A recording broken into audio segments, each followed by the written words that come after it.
Hello there. Hopefully your coffee was nice and caffeinating this morning. Mine whispered a riddle and dissolved into sand. I'm going to talk about Squid Game as an entirety mostly, but I'm going to be zeroing into seasons 2 and 3.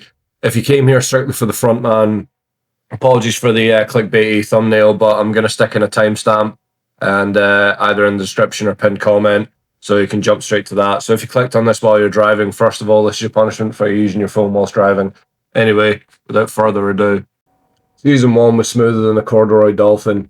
Let's be real here. It was beautifully written, it was well paced, and it had a pretty satisfying ending, aside from the weird twist where it turned out Ilnam was actually still alive.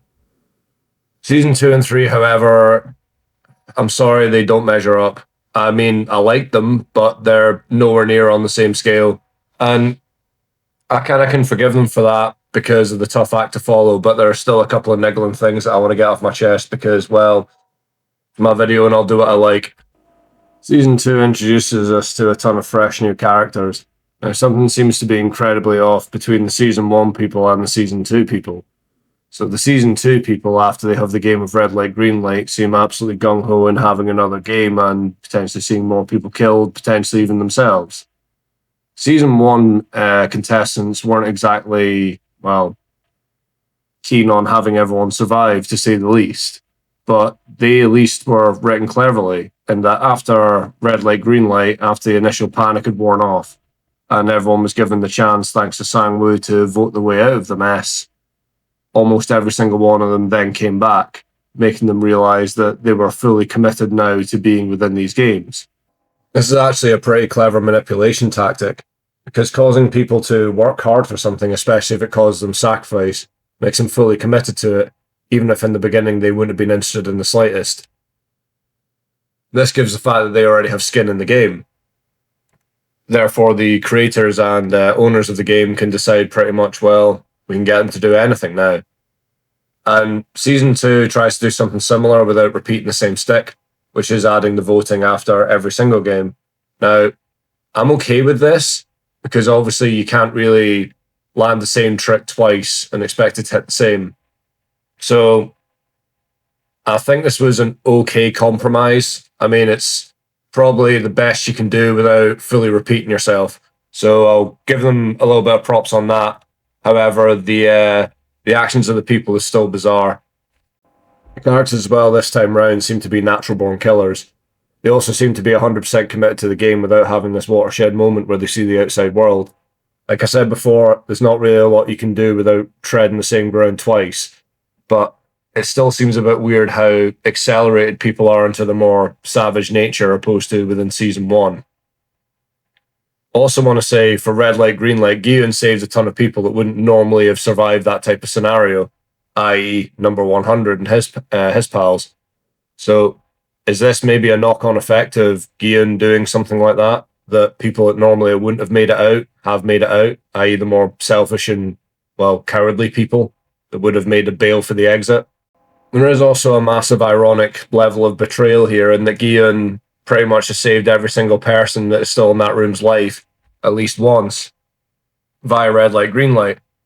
This also kind of echoes real life. Ask Michael III on why raising up Basilisk was a bad idea. I mean, I know that's not exactly the same, but I mean, Gi-hun did save everyone's life, thus giving them everything and a chance for that. Whereas Michael III made the mistake of rising up his friend. And, well, if you're a bit of a history buff, you know how that one ends. My point with this is Season 1 players seemed a lot more desperate, and that they made a point about staying in because it was safer than being on the outside. Yet Season 2 just seemed like they're all out for a jolly. And the worst part of that is during the six-legged decathlon or whatever game that was, they're all almost like playing it for laughs. I don't know if that was just a dubbing error, having the actors, make it seem like a comedy or whatever the fuck they were doing, but I just could not take that game seriously in any way, shape, or form. I was wondering what the fuck I was looking at for most of that. And yeah, we're getting introduced to all the characters there and all the decisions that they were making, but it was just boring. Gi-eun as well is reintroduced as a level 10 speech badass survivor type who takes no shit and will do whatever it takes to get a job done. And you can see that within his game with the salesman. He's absolutely not afraid to hold a magnum to his temple and squeeze the trigger at least 3 times. And then later you see him within the games after he's saved a ton of lives from red light, green light, is now absolutely freaking out over a dream he had because everyone picked an impossible triangle shape. And now he's scared because people are yelling at him and he's unpopular. I'm sorry, but not my fucking Gihun. Anyway, straight on to the characters. See, as I mentioned, characters, there's a lot, and to get to know them, they all look different enough to distinguish. For example, we've got Thanos, we've got the old guy, we've got the drug addict, we've got the fake Marine, we've got Chekhov's mum, the cowardly son, trans lady, the big guy who makes lunchboxes, the lunchbox, pregnant woman, the crypto child killer, trans woman's friend, the boat team, the new frontman, 22, carnival arts guy, old guy's lackey, bee lady, hallucinating drug boy, the woman with short hair who's killed by Thanos' drug addict friend while hallucinating drug boy drops a bottle. And I think that's it, apart from Gihun's friend. Adding to the pile of reasons why you should not underestimate old people, there is the Chekhov's mum, especially old people that have survived wars. Now, this unassuming old woman actually ends up making it to one of the final games, and for damn good reason. She's even playing on hard mode similar to Gihun, where she's looking after a pregnant woman pretty much the, well, entire time. And, like I said, being a tiny, frail old woman. Now, if no one understands what I'm on about by calling her Chekhov's mum, is the Chekhov's gun analogy is as soon as you put a gun on the table within a story, by the end of that story, that gun has to go off. Now, this woman reveals to have a spike within her hair braid, and, well, someone ends up on the receiving end of it, and probably the person I expected the least. By the way, it showed a incredible sacrifice and very human moment, and, well, I kind of wish she got a bit of a better resolution than deciding to, well, take the obvious way out. By the way, I love this character, so 10 out of 10. Trans Woman was another standout character. Here's me thinking it was going to end up being just like another big mouth caricature where they're going to be right and morally correct everywhere they go. However, completely different. Now, I don't care about her pretty earrings, her wanting to go to Thailand, surgery, etc. This chick can fucking fight, and that's what I care about, right? You see it within the Uprising. She can handle an MP5. She's got strong tactical awareness. She's smart enough to pull the buttstock into her shoulder like nobody else does. She actually kills some bad guys. And she's smart enough to hit the cameras, leaving a direct trail of where they came from, and also taking away the enemy's ability to see them. And also, might I add, during the hide and seek game, that she won, what was it, how many fights against one? I think it was 3 fights against one, and they all had knives, and at the start she was unarmed. So, yeah, thought that was pretty cool. Well, I don't care. Fucking game's game. Anyhow, she also proved that she is, in fact, a great leader during the six-legged decathlon, which, by the way, I hated that game, but she was also showed her ability to actually lead people and get them to calm down, and was the first one to think about walking backwards instead of turning around to move, which I'm not going to be funny, was kind of obvious, but whatever, proved to be a smart and capable player, and then died by the hand of the man whose baby she was protecting. But yeah, either way, I like the character. Also, if you want to draw a real world parallel, there's a woman named Kristen Beck who was a former Navy SEAL and wrote a book called Warrior Princess. If you want to read it, I'm sure you can find it. I've not read it, so don't blame me if it's shite. The crypto child killer, who I'll refer to from now on by his name, which is Myung-gi, is actually a vicious little shit. But when you first meet him, oddly, you kind of feel pretty sorry for him because he's being bullied by Thanos and his friend, whether rightly or not. So basically, the story behind the two of them is Myung-gi was a YouTuber who specialized in crypto and announced to all his followers that this one was going to the moon. And Thanos, being, well, an impulsive nutcase, decided to invest over 500 million won into it. And that didn't go well. Thanos' friend also chucked in 300 million for his sins, and once again didn't go well. So the pair of them ended up spiraling and ending up in Squid Game, much to Myung-gi's misfortune. They ended up with him and recognized him almost immediately. Myung-gi also had a pregnant girlfriend that he believed had aborted the child, but ended up not doing that, and also decided to enter the games at the same time. Whether this is a huge coincidence or not, it still happened. Either way, Myung-gi in one of his softer scenes reveals that he was going to invest in futures. And I don't know how much you were paying attention to Sang-woo in the first season, but Sang-woo ended up losing all his money and owing several billion won because he invested in futures. So what this tells me about Myung-gi is that he is incredibly destructive to his plans, or to his future, sorry. And even though he suggests in paying off his debt first and investing the rest of the money, I'm willing to bet that once he had his girlfriend, his baby, and the money, he would just revert to type and, well, invest in the next crazy thing he found. Myung-gi is not a stupid character. He's actually very, very calculating, very clever, and, well, he's a player of the game.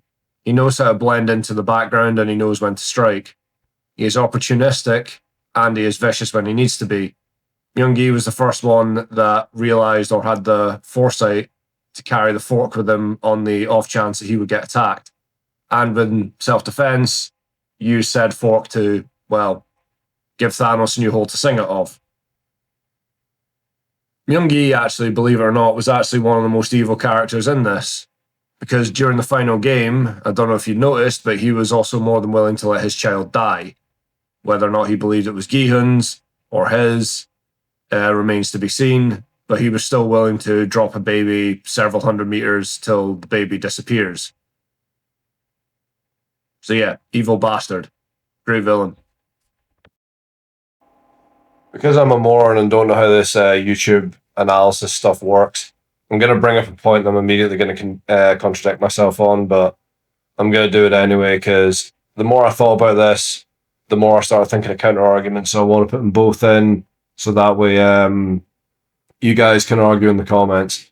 So during the episode of Red Light, Green Light, we're talking season 2 now, Gi-hun goes for his back molar and he removes it, believing that he had some kind of tracker, only to reveal that the tracker has been removed and Gi-hun is now double fucked within the games and no way for his friends to find him. However, later we find out that Thanos, this weird purple-haired rapper guy, has all his jewelry and he has a cross around his neck which contains drugs. So Gi-hun got checked and had all his stuff removed, even inside his tooth. Yet Thanos is somehow able to bring all that stuff in, including whatever drugs those pills were.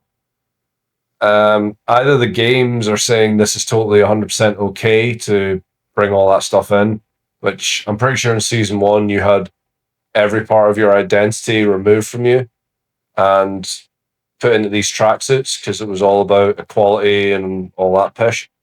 So surely they would remove Thanos' jewelry anyway. But if I was going to be absolutely, off the wall and come up with the dumbest explanation ever, I would say, well, they're definitely going to check Gi-hun's body 100% thoroughly, as in they're going to check the back door of the back door, giggity. And obviously they would have ran some kind of signal finder, I forget the name of it, I'll stick it down in the comments or description or whatever when I remember. And they would have found the transmitter. So there's a chance that with the other 455 people, they just didn't give that much of a fuck, but I find that incredibly hard to believe considering how they won season 1. So all that being said, I think the more likely scenario would be the VIPs pretty much twisted the Frontman's arm to say it'd be more interesting watching this failed rapper get absolutely out his tree on whatever these weird cross drugs are, and we want to witness that. Considering they have enough sway within the games to allow a baby to take part and be classed as a player, I would say this isn't out with the realms of possibility. Speaking of, the VIPs are back, and this time they brought Jared Leto, who's the only one that didn't get involved in shooting the terrified people at the end of the maze game because either he was too drunk or his helicopter pilot was late for whatever reason. Given that this guy comes across as someone that has never been told no in their life or ever taken responsibility, I'm willing to guess it was the former over the latter. Either way, I think the VIPs are probably quite accurate to real life, considering they seem to be, well, acting a bit like Epstein's circle. If you don't know who Epstein is, he's an imaginary guy that never existed, going to an imaginary island on a plane that never existed with a crew that never existed either. And to be honest, I don't know why we're still talking about it, because none of that's real.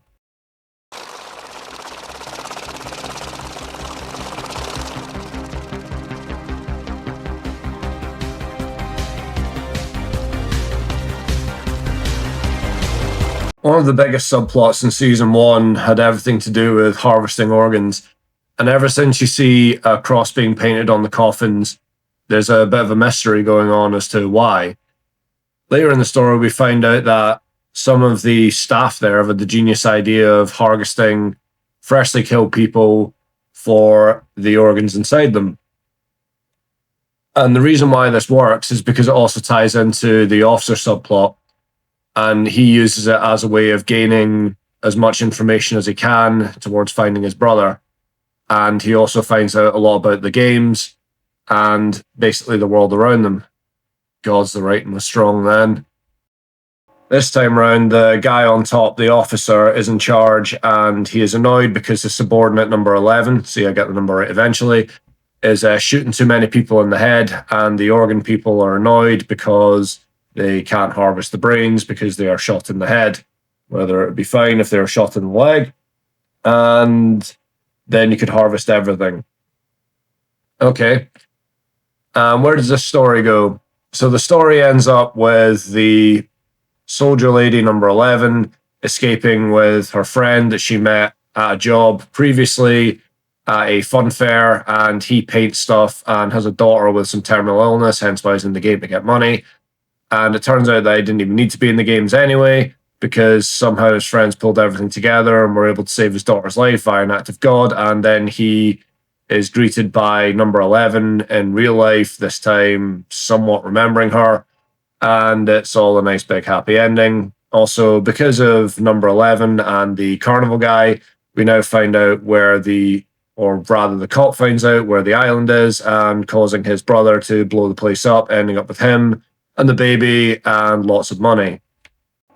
Cool, I don't think I've missed anything out there, but let's just say this is dumb. It is not done nearly as well as the original.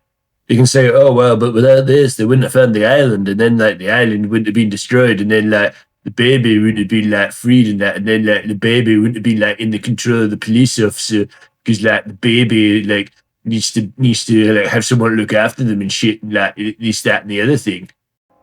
Okay, great points. But here's an idea. Remember in the first one when there was the divers? What if the divers, when they're going out to meet their vessel and do a handover, because the cop and his team are already quite close, maybe they see the evidence of that. Maybe they have someone who's a hacker on board that, I don't know, is able to track the VIP's helicopters moving in and out. Might have something to do with that. Also, by the way, helicopters are incredibly noisy, so there's a chance that you could probably overhear one and maybe follow its trail, thus leading again to the island after a couple of days. Maybe you could have that crew do some actual detective work and figure out what the fuck is going on, instead of having this weird Deus Ex Machina style story with the only resolution being that one guy gets a somewhat happy ending and is able to miraculously save his child. Also to mention, I think it would have been a better resolution had the frontman adopted that baby himself. I mean, hear me out. He's already a completely different guy by the end of the story anyway, so he may as well just go whole hog and look after that child as some form of redemption. But more on him later. My final point before I bring up why the officer is an absolute moron is going to be within the cop as well, the detective. I'm fully of the opinion that he should not have survived the events of the season 1 finale. If he's shot in the shoulder and falls maybe about 30, 40 meters into the ocean, bear in mind, he did get pulled out by the captain on his brother's orders, but he shouldn't have survived that. And also, I'm going to massively bring it up when I start talking about the frontman, but maybe this would have been a great idea to introduce the detective as the frontman's conscience, maybe the angel on his shoulder, trying to steer him towards a path of redemption. I mean, I'm not a massive expert on Korean culture or superstitions. I know you're not supposed to whistle at night, but because Sabyuk appears to Gihun as a moral compass, maybe the same could happen with the frontman and his late brother, who he shot. Just might be an idea. Might add some gravity to his decisions. But then again, what do I know? During episode 2 or 3, the frontman brings in number 11 in for a little bit of a heart to heart. Maybe some tough love. And the officer brings up the fact that she's been shooting people in the head. And that's not good because he has a business of scavenging organs and sending them away for massive profit. Hey, great idea. And this is all going on whilst the frontman, Inho, is in the games. So he's still wanting to keep it sneaky beaky, and he's fine with it being a little bit of a risk because in the game beforehand, they used a doctor who was also a player and brought him in, and it was very sketchy. But this time, he's thought it all through because they have their own doctor. And now it's a lot less sketchy, and the boss is never going to know. Okay, so if we're cherry picking people here and there to go do the, organ harvest thing, and you're now in charge, wouldn't it be the smartest idea, whilst the frontman's distracted, to take every cadaver and scavenge them for organs? And I know you're going to say that the doctor is going to be work double time over this, but if you can find one doctor, you can find 50 of the fuckers. So why don't you have doctors on rotation, literally ripping everything of value out of the corpses and selling them on, thus giving you massive profit and you giving them buttons in return? I mean, it might be an idea. You're not going to get found out. It's a lot less risky than the first one. The frontman himself says he doesn't care what you do to them, as long as you don't violate the rules, which is equality. And I know, yes, everyone in this is a massive hypocrite and doesn't even follow their own rules. However, I think this would be a way better way of doing it, opposed to cherry picking 1 or 2 bodies here and there. They turn the thing into a whole fucking assembly line of grabbing organs and selling them off to the black market. I mean, you could probably retire at fucking 50, you maniac. Of all the games, Season 3 is absolutely saved by Hide and Seek. Hide and Seek is actually the first game where half the players are actually the threat, opposed to them being a secondary threat and the game itself being what destroys you. So the brief premise is the population is split down the middle. Some are hiders, some are seekers. The hiders are equipped with some crazy looking knife, and the hiders are given keys to unlock doors, but there's different keys and different locks for each door. So it's a bit of an unfair advantage going to those with the knives, but also the rules are you cannot kill someone who's on the same team as you, and you have to kill at least one person when you're doing the seeking, otherwise you will be killed yourself. In the beginning, before the game starts, the players are given the choice to switch teams, and the fake Marine goes to Gihun and attempts to appeal to his better nature and swap teams with him. However, his sights are already set on plunging cold steel into his fleshy body. Okay, that was pretty gay. Also, the mother and the son are split up, being on separate teams, along with the crypto child killer, Myungi, is now hanging out with Thanos' friend, former enemy, now ally, to go destroy half the population, in Namgi's words. I got that name right.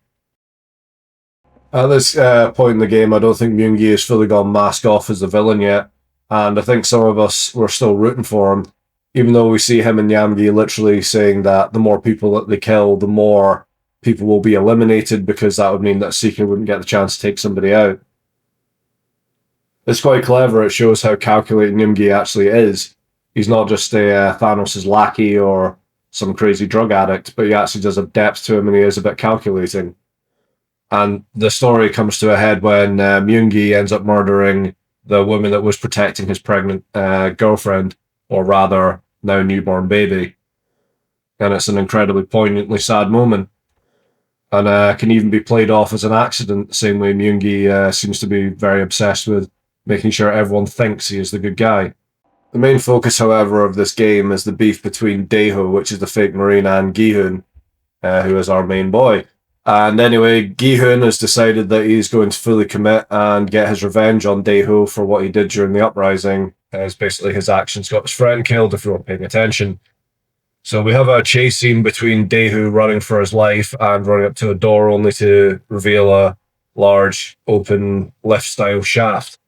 And Gi-hun chasing down a bloke that he believes is Daeho, only to flip him over and realize that he is not, in fact, his intended target, opening a door and locking eyes with his former friend in this lift-style shaft.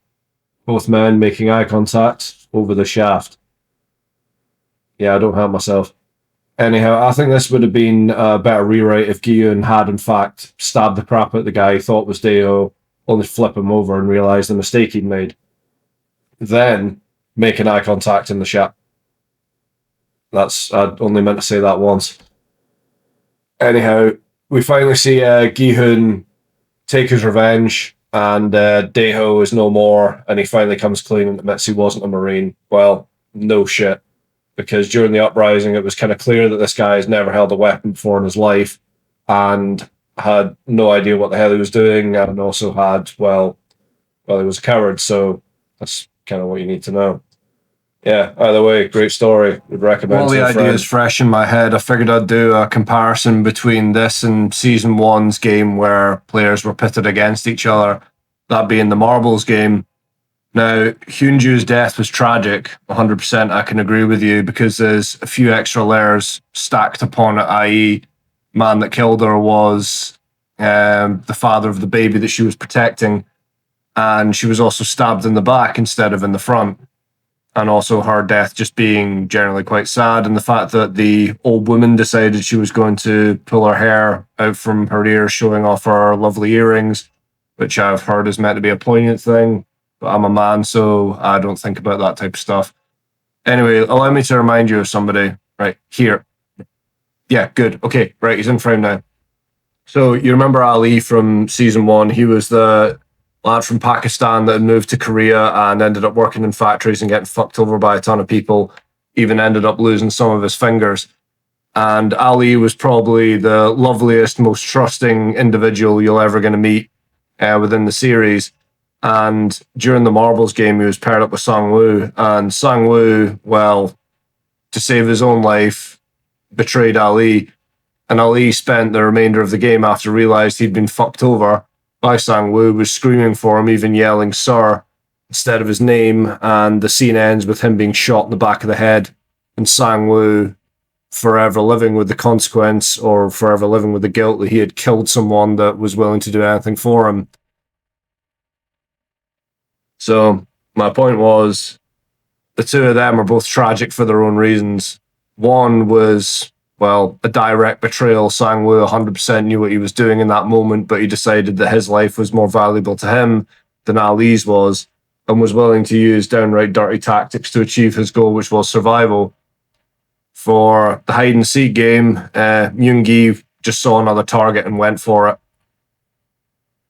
Whether or not you pick that Myung-gi is worse than Sang-woo, I'll leave that down to you, but Sang-woo, I can kind of understand him. Myung-gi was a fully selfish reason. At least Sang-woo made that horrible, horrible choice because he was protecting his own skin, i.e. he wanted to live. He didn't know anything about Ali's family or anything like that. I'll add that as a point, but bear in mind, Sang-woo wants to live because it's not just him, it's also his mum that he wants to protect. I'm not saying that makes his choice any less horrific, but I'm just saying it makes it a little bit more human. So that's all I'm going to say on the hide-and-seek game. So compare it to marbles. I can only apologise at this bit, but I rewatched the 2 episodes and forgot about the extra layer of tragedy. So for also Ali's story, you forget that there's also Ji-young, and she has the big conversation with Sabio, can basically sacrifice herself so she can live. And obviously we know about the old guy, but in Youngju's story, she actually finds the exit and is pretty much well and truly home free, but the reason she actually gets killed is because she goes back for her friends. So yeah, added tragedy on that. I don't have much more analysis that I can put forward. I wanted to squeeze in some extra jokes here and do some extra analysis of Squid Game as an entire series. For example, I was going to say with the final game, I was going to use this exact piece I'm gonna be a dad. to describe the crypto child killer guy in the final episode or final game or whatever you want to call it. But I've been at this video for about fucking 3 weeks now, doing dribs and drabs here and there. So I think I'm going to wrap it up. So without further ado, let's jump straight to the fucking reason you all came here, which is the goddamn Frontman.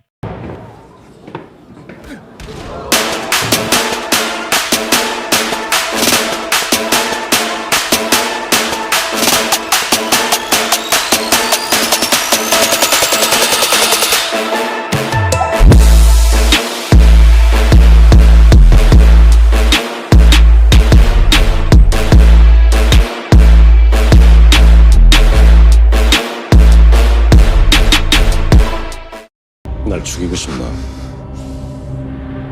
그럼 그렇게 해.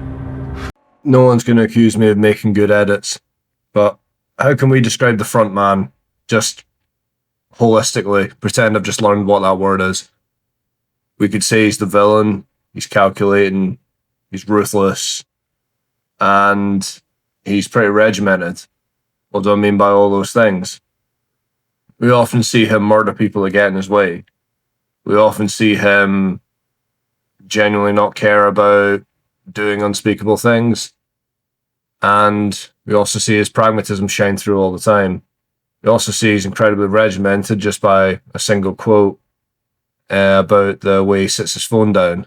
So we know that everything about this guy has got to be meticulous and neat and perfect. And even when you see his home outside the Squid Games, it's a one-room bedsit with 2 dead fish in it.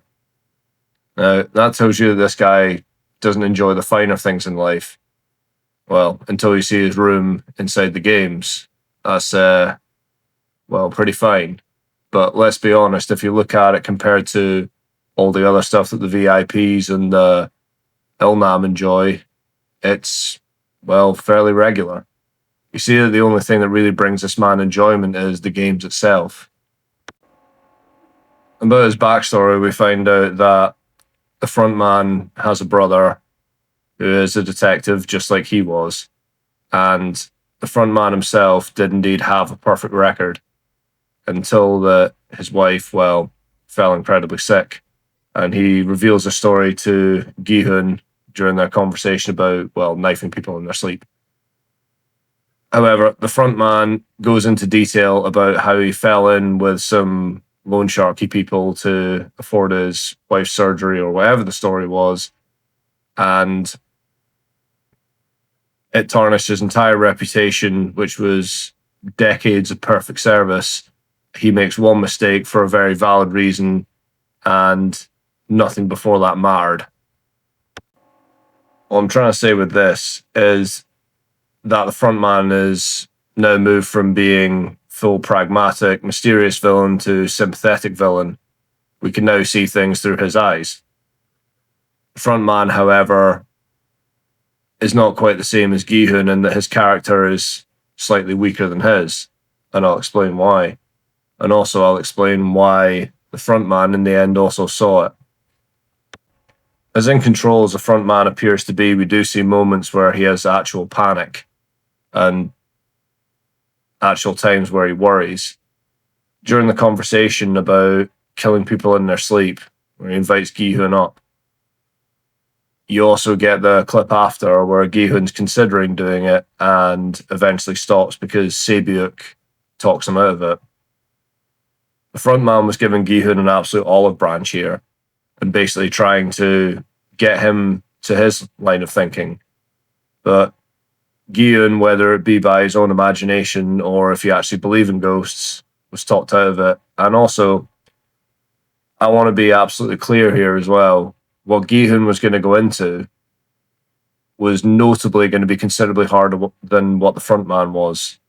So if this was the exact same Squid Game or Sky Squid Game or whatever it was, and everyone was immediately going to turn on him, remember this, that the Frontman was definitely not going to be unarmed in that scenario. Or sorry, what am I talking about? The Frontman definitely didn't have a baby in that scenario. There we go, I'll get the point right. Even if the Frontman also didn't murder those people, he still would have had the knife on him for that next game. So whether he was outnumbered or not, he still would have had a weapon. So yeah, my previous point still counts. But for Gihun, knowing that the odds were absolutely stacked against him, and his knowledge, he was going in to be a 5 against 1, or 7 against 1. I'll get the exact numbers, but all I can tell you was it was the exact same number that the front man was dealing with.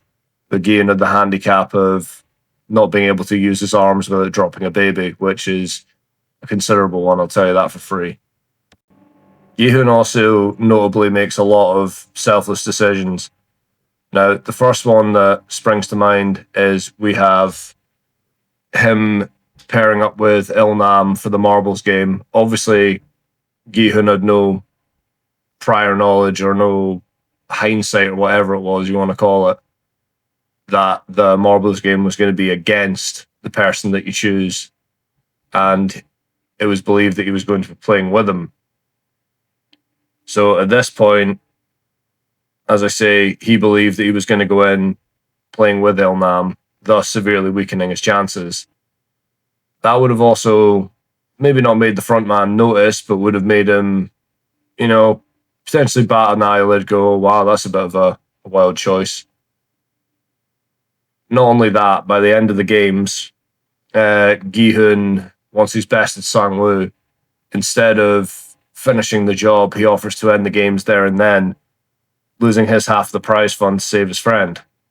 That's something that the front man definitely would not have done. Granted, he was not in the same position with someone he cared deeply for, so I'll give him credit for that. But it's not something I can imagine him jumping into, unless, of course, that person was his brother or his wife. Next up, once Gihun has a way of getting back into the games by finding the salesman, having a incredibly risky game of Russian roulette, like there's a non-risky kind, and ends up getting himself a way in. One of the first things he does during red light, green light is he does his best to save as many lives as humanly possible. With insider knowledge, I'm willing to bet the front man would not have done the exact same thing. I'm willing to bet that he would have let everyone be in shock and run to the gates and, well, die, considering that's what Ilnam did. So I can't imagine the front man being much different. Next up is six-legged pentathlon. There, I finally said it right. It's not a decathlon because that would be 10 games instead of 5. Oh well. I'm sure you'll tell me in the comments what a moron I am, but I frankly don't care. So during that as well, they have a choice to pair up with another Marine. Well, everyone in this story is a bloody Marine. Maybe even I'm a fucking Marine. And instead, he picks a pregnant woman. That's also another unselfish act, considering putting his team at a massive disadvantage. During the Mingo game as well, the front man was never in any real danger, but he went off on his own, and also during the final round, he ended up saving Gihun's friend by choking another guy to death. I don't think the front man at face value was necessarily wrong here, because if you didn't know what was going on and it was between you or this other bloke, or you and the other bloke that was going to die, well, I'm sorry, better him than me, or it's either him or we're all going to. The front man actually probably saved his life for a very twisted reason there, because he wanted Gihun to see his friend die during the uprising because he knew something was going to happen. Maybe Gihun made the mistake of telling him early. Who knows? But it did seem at this point it was only for a very, well, in retrospect, sorry, it seems like a very cruel reason he did it. Next we have the uprising itself. Well, I didn't see the front man doing this the first time he played. Also, neither did Gihun, but you understand what I'm saying. Maybe you don't. I was more going to speak about the aftermath and why I think this was a bit of a mistake, because Gihun could have full well turned around and knew that the front man was, well, not who he said he was. Because repeatedly at times during this, you see workers there, officers, looking at him like they'd seen a ghost, at least like they knew him. So they knew something was going down. Also, when all the players were hanging from their wrists, I understand that this might be another Inglourious Basterds rule out with Stiglitz in the bar. However, Gihun should have noticed that the front man wasn't among the dead. And I know understandably he may be shocked because he saw his friend hanging up there, but you think maybe because he already knew what happened to him, he may have taken a closer look and looked at all the dead. Because obviously he was taken away, didn't see the full human cost of his actions. So there is a chance you would still be scanning to see who was there and who wasn't. And that obviously would rule out two bodies. I would bring up the hide and seek game over stuff that Gi-hun did that was unselfish, but during that game, he was only after one person, and he had the distinction to only go after one person.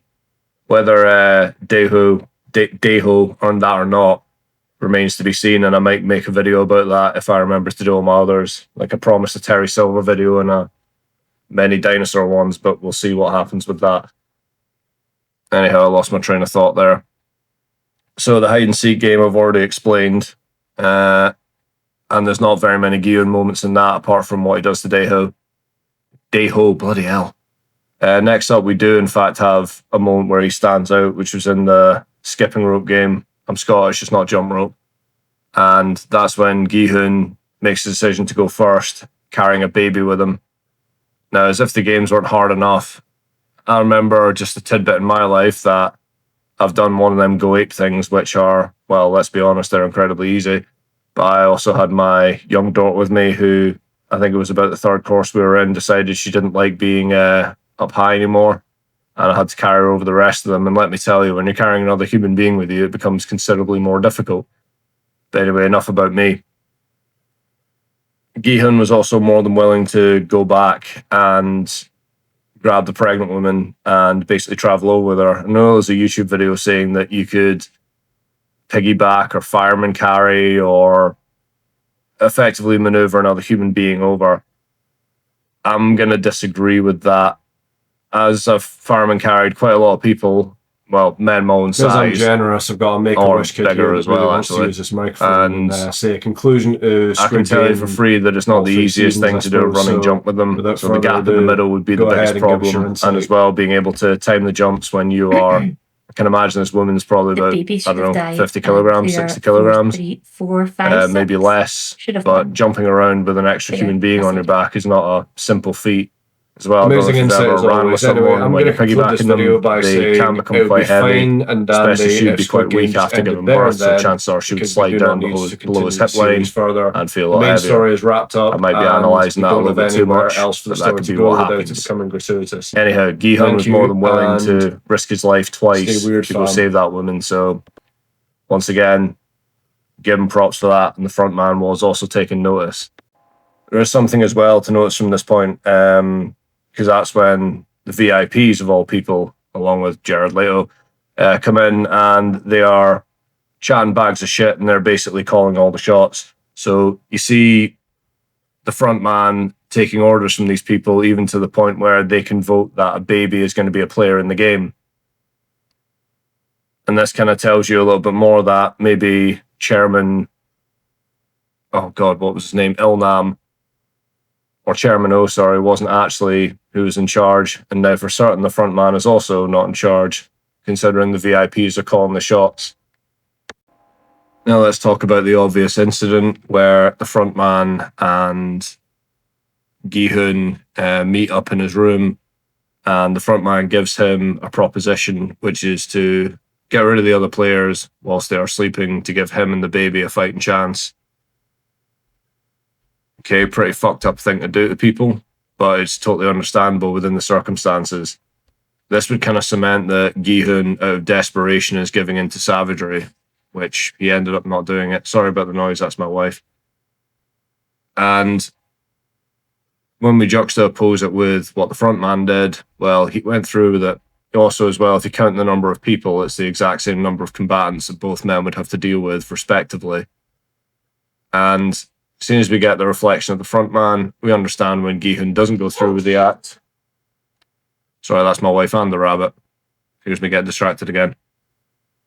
We see the two men and their differences, and by this point, the front man has pretty much given up everything. You fully respects him. Later in Squid Game, we see that Gi-hun is the victor right before he does his best Dutch Vandalin impression and paints the floor. Gi-hun is then pronounced the winner twice, which is something that no one has done before, and even the VIPs are surprised, but who cares about them? They're a bunch of spoiled rich kids that are also alcoholics that can't find the plane on time. Helicopter, who cares? The front man is then confronted once again with his brother and his baby, or rather, a baby his brother will adopt. And that's kind of where his story ends until you see him in America. And he's got a very solemn look on his face. And as he's meeting Gi-hun's daughter, drops off all the money and refers to himself as an associate of her father. And before she can even process what's happened, he's already away like a fart in a hurricane.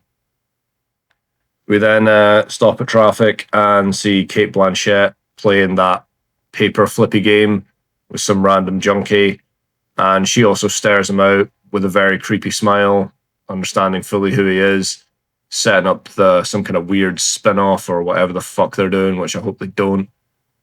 And the front man, instead of nodding and smiling back or being dead coy and creepy about it, just kind of looks on in horror. So what can we really make out of all of this? Well, I think the front man that we met in season 1 is not the same guy that we met, well, are left with in season 3. Because instead of being the hardcore, badass, Darth Vader-y looking type, it's clear that he is blatantly now a prisoner of this organization. He sees he's locking eyes with Cate Blanchett. He's kind of got a pretty solemn look on his face. You can see that he's realized that there's actually no way out for him. Yeah, even though he's won and he's a respected member of the team and he was running the Korean games, you can see in his face that he understands there's absolutely zero way out. Because where's he going to go after this? There's people that know this game like the back, well, know everyone that's involved with this game. And considering that an officer knew who he was, the Cate Blanchett salesman knew who he was, it seems to be that for someone that hides his face and takes his identity very seriously, a lot of people seem to know who he was. Which I don't know if that's a plot hole or not. But it seems to be this guy's way too famous to just disappear into the background. And seeing a Squid Game as an international thing, like, where's he going to go? Detroit? So, like I was alluding to there, instead of having the menacing figure that we got used to and saw built up through all these seasons, we're now left with someone who realizes that this is life now and he's completely trapped and he's not even the same individual anymore. We now see the guy that used to be the cop and is now ashamed of what he's become.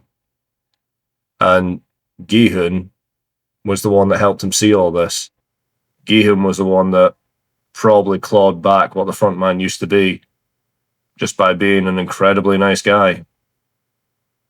So that's my analysis on the front man. There's a couple of things here and there that I would rewrite myself personally. Yeah, I like the fact that his brother was the one that came and found him. I like the fact that he was the one that had to shoot his brother. And the fact when the boat captain came close, he was the one that said, also destroy the detective. However, he doesn't seem to stick to any of these because it's quite obvious that he's very much in a conversation with himself. As George R. R. Martin used to say, the only thing worth writing about was the human heart in conflict with itself, which the front man is very much dealing with. He's got his organization and he's got a life before that. And they are constantly at loggerheads. What I would change, however, and feel free to correct me in the comments on this, but after the events of season 1, I would have had his brother die. And I would have had the brother brought back as a ghost. And the brother would have been basically effectively his conscience that would have been steering in the same way Sabiuk was with Gi-hun. Now, I don't know a lot about Korean superstitions. I know you're not supposed to whistle at night, but I don't know how much they believe in ghosts and how much the spirit world can interact with them. But as we've seen Sabiuk appearing and speaking to Gi-hun and the heads of Sang-woo and Sabiuk flying down a corridor at Gi-hun, I can imagine that this wouldn't be that much of a stretch. It would also be a very human factor that his new life has gotten his family killed, and maybe it's no longer worth it to him. Because right now, it's only being confronted with his own actions through a bloke that was very similar to him, that he finally, the old him was able to bubble to the surface. Right, okay. an interesting tidbit of information. This has now been the longest video that I have, in fact, recorded. There's two other little bits I want to throw out there. Is Gi-hun had a tracker in his teeth, and Thanos was able to get him with a drug cross. So there's a couple of theories that I want to throw out before I get onto my last bit and then hit the conclusion. So the reason why the tracker was found and the cross wasn't was because Thanos, being the most interesting and flamboyant, they wanted to see him plied full of drugs. Most likely that was a VIP decision to make the show more entertaining. Gi-hun having the tracker ripped from his rear molar was probably because they would have been extra careful with his body, because there's no way in hell he was wanting to get back into the games without an ulterior motive. So it makes sense they were able to find that, yet Thanos was able to sneak his cross in, plus all his jewelry. I also did miss a beat earlier by not calling the drug addict Namgu instead of Namsu, because, well, that's what Thanos did. And also during the hide and seek game, Namgu kept repeating Minsu over and over and over, mainly because I think he actually viewed Minsu as, well, his brother now, so he was saying his name again and again, the same way Thanos didn't do for him and got his name wrong. But then again, the night before he did try and kill him, but you see him with MG Money doing their thing, MG Crypto, whatever his name is. Right, okay, my final issue before I start rambling, absolute shite, like you haven't been doing that the whole video, is how could Squid Game actually work? Because I know this is every 4 years, but that's about 456 people every 4 years are disappearing from Korea. And they're competing in these death games. And I understand people are going to turn to me and say, it's because they're all in debt, they probably took their own lives, they probably were taken out by the people that owed the money, there's that organ thing. And, well, I'm going to say fuck off to all them, because do you really expect me to believe that every 4 years no one is questioning why a large number of people are disappearing all at once? It's not as if it's spaced out. It is all the time just portion of the population gone and no one questions it. The only thing I could believe is if he told me that the VIPs had something to do with it and had their fingers in lots of pies and basically had the, well, authorities paid off, which I could believe because, well, I believed a movie like The Hunt could happen, so I suppose. Anyway, I should probably end this on an actual concise note without rambling. I don't like the idea of a Frontman spin-off. I don't like the idea of Squid Game Season 4, and I hope they don't make an American spin-off. I think it is perfect the way it is. You can turn around and say you dislike Season 2 and 3. I'm fine with that. You could dislike the whole thing for all I fucking care. I'm not you. We don't have to live together either. But in my personal opinion, I think all Squid Game stuff should end there. It won't, but I hope it does.